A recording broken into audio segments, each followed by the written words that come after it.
আছে, একটা ধরুন গ্রামের হাট আছে, একটা ধরুন রোডের পাশে সবজি নিয়ে বসে, একটা ধরুন পাইকারি বাজার আছে বড় মার্কেট, একটা ধরুন যেরকম আছে কোনো রেস্টুরেন্টে বিক্রি করছেন। যখন আপনি অর্গানিক প্রোডাক্টে আসবেন তখন রেস্টুরেন্টের বাজার বিশাল ডিমান্ড। রেস্টুরেন্ট একদম স্পেশাল জিনিসগুলো কেনে, ভ্যারাইটিস, সেখানে আপনার ইম্পর্টেন্স থাকবে। তারপরে আরেকটাকে বলে ইনস্টিটিউশনাল বাজার, ইনস্টিটিউশনাল মার্কেট, মানে কোনো হসপিটাল, তারপর স্কুল, এরা আপনার কাছ থেকে যেহেতু অর্গানিক চাষ করেছেন বীজহীন, তারা ওগুলো নেওয়ার চেষ্টা করবে।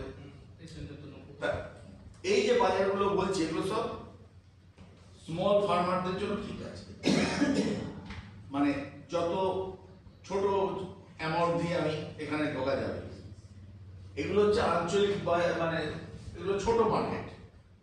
আর যখন কোনো রাজ্যের আঞ্চলিক বাজার বা যেটাকে বলে ডিলারের মার্কেট, সেখানে হিউজ স্কেলে বিক্রি বাটা হয়, কন্টেনার, ট্রাক, টন টন মানে হিসাবে, টনের হিসাবে বিক্রি হয়। সেখানে বিক্রি করতে গেলে আবার তখন লার্জ অ্যামাউন্টে লাগবে, এবং যে কারণে আপনারা এপিওতে আসছেন। ব্যাপারটা হচ্ছে বাজারের ব্যাপারটা হচ্ছে আপনার উৎপাদনের অ্যামাউন্ট যত বড় হবে তত আপনার বিভিন্ন বাজারে ঢোকার স্কোপ এসে গেল। আপনার অ্যামাউন্টটা যত ছোট হবে তত আপনার খেলার জায়গাটা কম। আপনার অ্যামাউন্ট যত বড় হবে সেটা আপনি আপনার হিসেব মতো যেখানে যেখানে সুবিধা। এখন দেখা গেল এই মার্কেটে আপনার কাছে বিরাট স্টক। ওই জন্য তো স্যার প্রথম ওই যে আলোচনা করেছিল না যে দুলাভ চালাতে কি হবে। হ্যাঁ, এই প্রশ্নটা এই যে আপনি বললেন যে যত বেশি লার্জ অ্যামাউন্ট হবে তত মার্কেট খেলার সুবিধা। হ্যাঁ, এবার হচ্ছে আপনাকে এখানে একটা ইয়ে করছে কি, মানে এটা ধরুন 2 লাখ টাকা দিয়ে আপনি কাজ শুরু করছেন, ঠিক কথা। আপনার ভিশন কিন্তু অনেক চড়া। তাছাড়া স্যার আবার কি মানে বিশাল ঝুঁকিতে আমার হতে পারে, বাই চান্স এদিক ওদিক হয়ে গেলে মূলধন আপনি বেশি টাকা লগ্নি মানে বেশি ঝুঁকি। আপনি ব্যবসা তো জানেন না, শুরু করছেন, ধরুন আমি কথা বলছি, একটা গ্রুপ সবেমাত্র ব্যবসা শুরু করছে, তার কাছে মনিটারি পাওয়ার আছে, আমি বুঝলাম।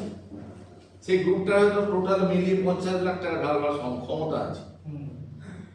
তো আমি যদি প্রথমেই তাকে আমি এটা বলে দিই, এটা জিনিসটা বুঝবেন, জিনিসটা এটা হচ্ছে আপনি বললেন আমি 2 লাখ টাকার এই খেলাটা খেলবো না, আমার ক্ষমতা আছে, আমি 50 লাখ টাকা খেলবো, কিন্তু যতটা বেশি অ্যামাউন্ট ততটা বেশি রিস্ক আছে।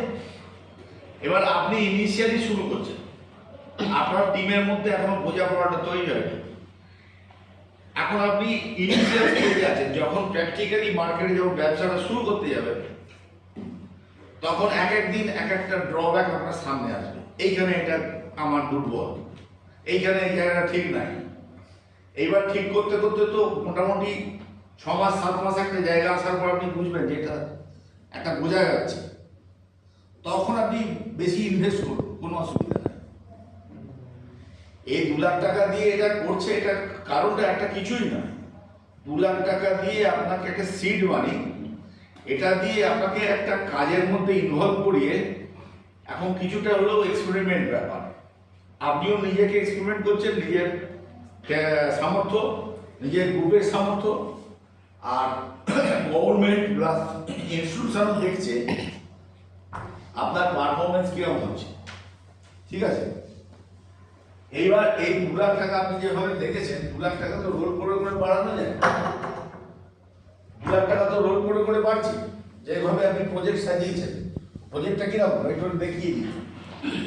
ধরুন আপনি এখানে কিরকম ভাবে প্রজেক্টটা শো করছে, মনে করুন আপনি 2 লাখ টাকা পেয়েছেন, 1,80,000 প্লাস আপনাদের 20 মিলিয়ে টোটাল 2 লাখ।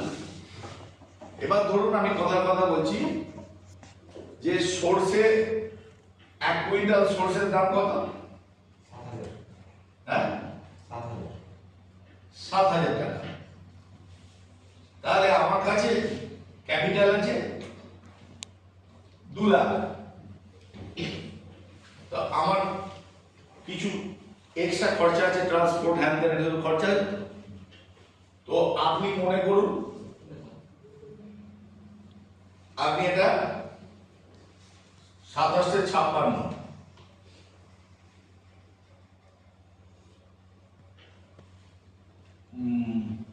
খেলা শুরু করছে মনে করুন।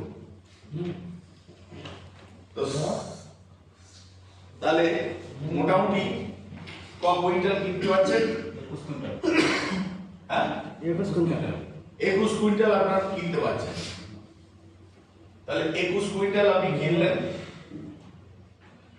আচ্ছা, এই 50,000 টাকা আমি ধরছি আপনার কাছে কিছুটা আছে, কিছুটা ট্রান্সপোর্টের খরচা আছে।